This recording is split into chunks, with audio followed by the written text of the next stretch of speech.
Television does not extend or amplify literate culture. It attacks it.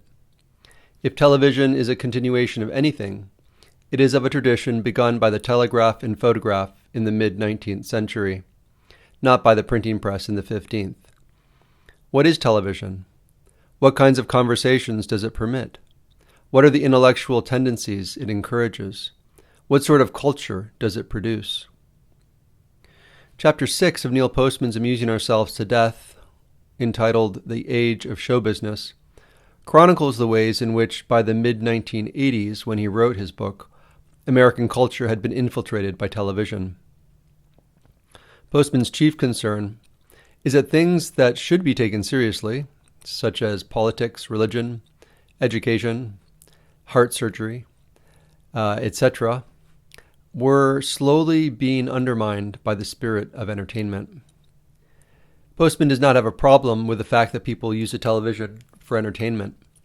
He recognizes that it is, in fact, a very entertaining medium, but that they were corrupting serious things by making everything entertaining.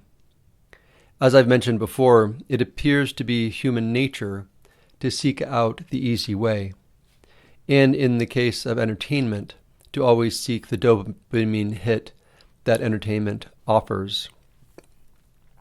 Here's a quote from Postman. One is reminded of George Bernard Shaw's remark on his first seeing the glittering neon signs of Broadway and 42nd Street at night. It must be beautiful, he said, if you cannot read. One of the great problems, of course, is that entertainment and dopamine hits do not create a culture that has the capacity to create anything meaningful. The fewer people there are who take the time to do difficult things, like learning to read, like training their mind in a certain field and on certain problems over an extended period of time, etc., the fewer solutions to problems there will be, the fewer great works of art there will be, and so on. Great human culture is the fruit of a society's capacity to connect with and to express one's inner world, a process that requires patience, work, self-reflection, and attention, which are things that the modern world does not have time for. Here's another quote from Postman. This type of discourse not only slows down the tempo of the show, but creates the impression of uncertainty or lack of finish. It tends to reveal people in the act of thinking, which is as disconcerting and boring on television as it is on a Las Vegas stage. Thinking does not play well on television, a fact that television directors discovered long ago. There is not much to see in it. It is, in a phrase, not a performing art. But television demands a performing art.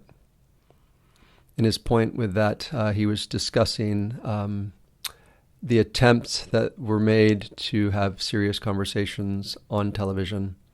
And he was explaining here why they fell flat. That said, not all is gloom and doom, however. While the TikTokization of culture is to be lamented, Postman would have been pleased, I think, to learn that one of the presidential candidates in 2024 sat down for a nearly 3-hour conversation with Joe Rogan, a video that has been watched nearly 60 million times. Long-form conversation channels as well as vlogs have proven that many people, at least, are actually interested in longer format television and are not seeking to be merely entertained. While there may be some reason for hope, a critical difference that Postman would likely point out is that with the dawn of the visual age, our information culture has been shattered into countless different pieces. One of the great virtues of the typographic age was that all serious discourse took place within essentially a communal information ecosystem, the written text and the adjacent medium of text-based oral culture and discourse. While there are those who are looking for something more, for a deeper engagement with important concepts, the vast majority have been educated to be content with sound bites and their accompanying dopamine hits. Here's one final quote from Postman. Television is our culture's principal mode of knowing about itself. Therefore, and this is the critical point, how television stages the world becomes the model for how the world is properly to be staged. It is not merely that on the television screen, entertainment is the metaphor for all discourse. It is that off the screen, the same metaphor prevails.